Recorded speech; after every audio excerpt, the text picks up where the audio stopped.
والصلاة والسلام على سيد المرسلين اما بعد اعوذ باللہ من الشیطان الرجیم بسم اللہ الرحمن الرحیم والصلاة والسلام علیک یا رسول اللہ وعلی آلک واصحابک یا حبیب اللہ۔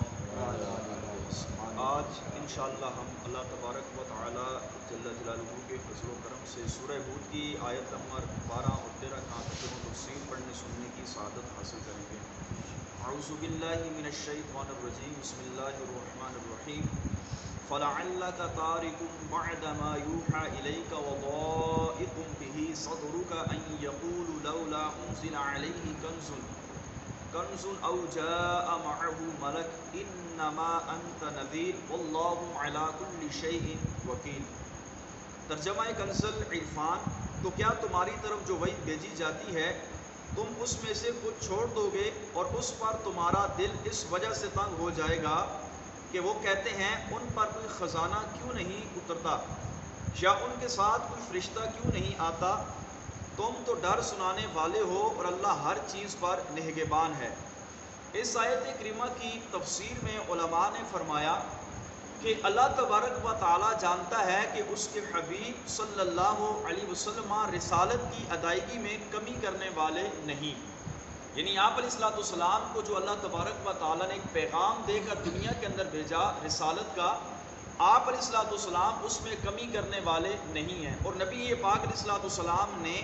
ہر معاذ اور ہر لمحے میں جو ہے اللہ تبارک و تعالی کے دیے ہوئے پیغام کی تبلیغ لوگوں کے درمیان کی ہے۔ یہاں تک بھی علماء نے فرمایا کہ نبی پاک علیہ السلام نے مکہ و مدینہ کی پہاڑیوں پر چڑھ کر بھی لوگوں کو پکارا ہے کہ اے لوگو، اللہ وحدہ لا شریک ہے، اس رب کی بارگاہ میں جھک جاؤ، غیر اللہ کی عبادت کر کے مشرک نہ بنو، مجھ محمد کو اللہ کا نبی و رسول مانو۔ تو آپ علیہ السلام نے کما حقو ہر گھڑی جو ہے جس پیغام کے لیے اللہ تعالیٰ نے آپ کو دنیا میں بھیجا ہے اس پیغام کی تبلیغ کی ہے۔ اس کے باوجود اللہ تعالیٰ نے انہیں تبلیغ و رسالت کی تاکید فرمائی، یعنی فرمایا محبوب آپ نے دنیا میں جا کر تبلیغ و رسالت کرنی ہے، اس کی تاکید فرمائی۔ اور اس تاکید میں نبی پاک کی تسکین خاطر بھی ہے اور کفار کی مایوسی بھی کہ ان کا مذاق اڑانا تبلیغ کے کام میں مخل نہیں، یعنی خلل ڈالنے والا نہیں۔ نبی پاک علیہ السلام کا بے حد مذاق بھی لوگوں نے اڑایا، آپ علیہ السلام پر پتھر بھی برسائے گئے، اسی طرح دیگر تکلیفیں بھی نبی پاک کو دی گئیں،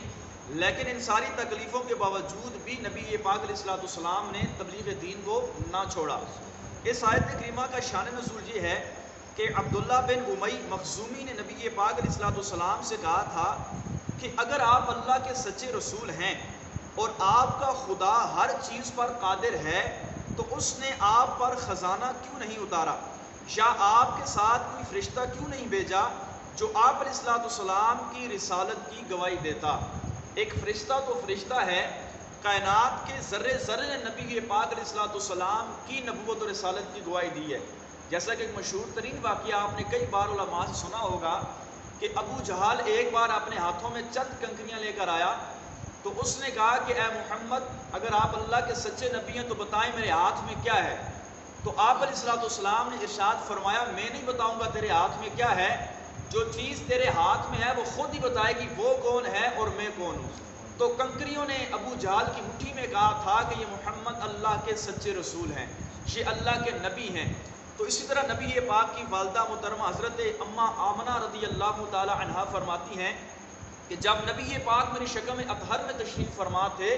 تو میں جہاں سے گزرا کرتی تھی راستے کی ہر چیز مجھ پر صلاۃ والسلام پڑھتی تھی اور نبی پاک کی ذات پر صلاۃ والسلام پڑھتی تھی۔ اس طرح مولا کائنات فرماتے ہیں جب ہم سرکار کے ساتھ کی تشریف لے کر جاتے تھے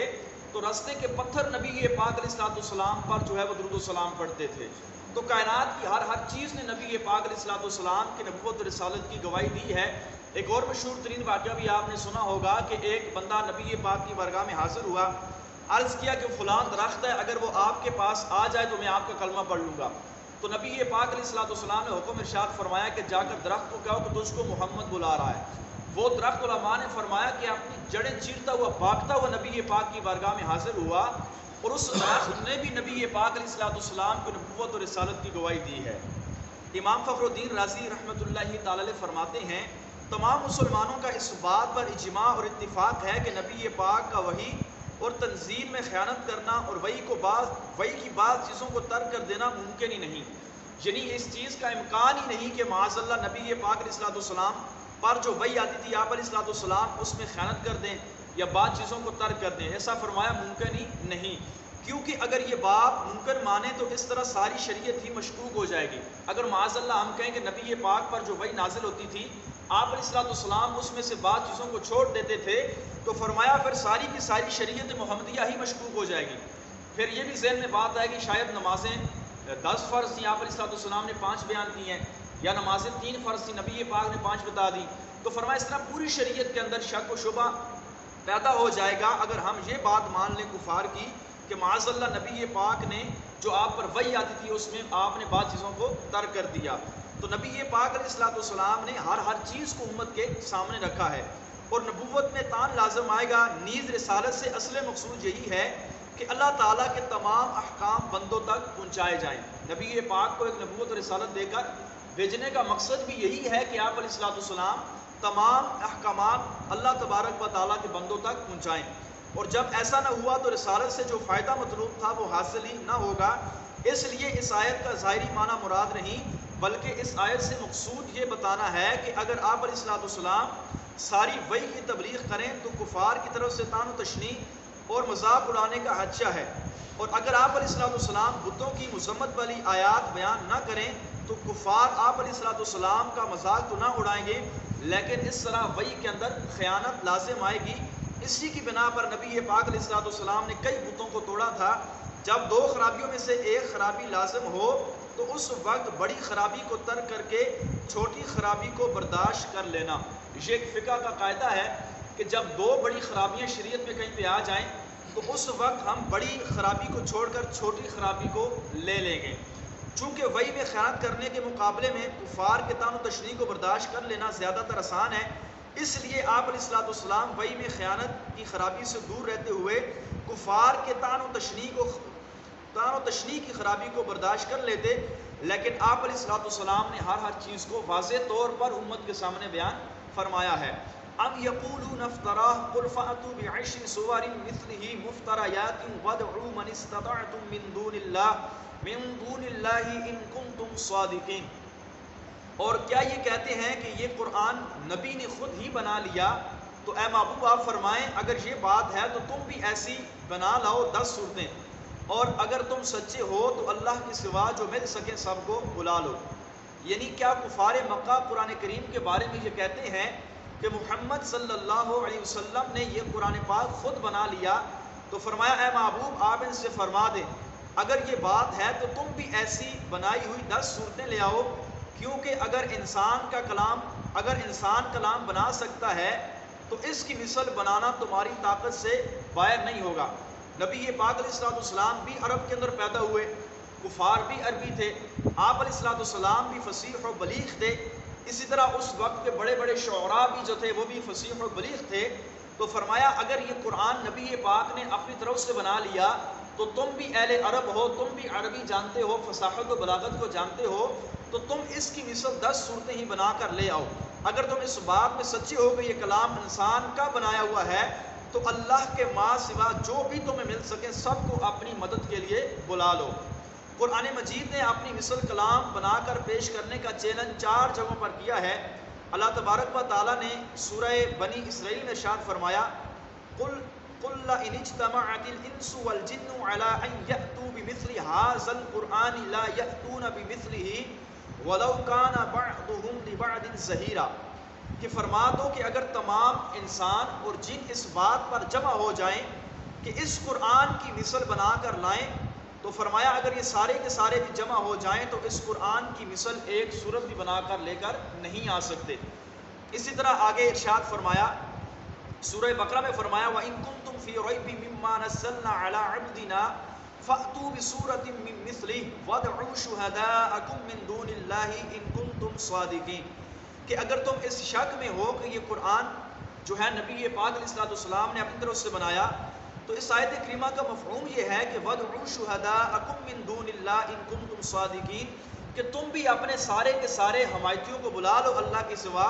تم سارے مل کر کوشش کر کے اس کی مثل ایک آیت یا ایک سورت ہی بنا کر لے آؤ۔ اسی طرح سورہ یونس میں اللہ تبارک و تعالی نے ارشاد فرمایا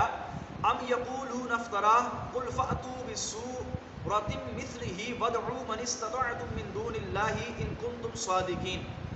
اس آیت کریمہ کا بھی مفہوم یہی ہے کہ اگر تم شک و شبے میں ہو کہ یہ قرآن نبی پاک نے اپنی طرف سے بنا لیا تو فرمایا وَادْعُوا مَنِ اسْتَطَعْتُم مِّن دُونِ اللَّهِ، اللہ کے علاوہ جس کو بلانے کی تم استطاعت رکھتے ہو سب کو بلا کر لے آؤ ان کنتم صادقین، اگر تم سچے ہو۔ اسی طرح سورہ طور میں اللہ تبارک و تعالی نے ارشاد فرمایا ام یقولون تقولہ بل لا یؤمنون فلیأتوا بحدیث مثلہ ان کانوا صادقین، بلکہ وہ کہتے ہیں کہ اس نبی نے یہ قرآن خود ہی بنا لیا بلکہ وہ ایمان نہیں لاتے، اگر سچے ہیں تو اس جیسی ایک بات ہی لے کر آ جائیں۔ تو نبی پاک علیہ السلام کا عظیم معجزہ ہے کہ جب اہل عرب کے اندر چونکہ لوگوں کے اندر شوق ہوتا تھا کہ یہ بڑے فصیح و بلیغ ہوتے تھے، شعراء تھے یہ لوگ، جس قوم کے اندر نبی پاک تشریف لائے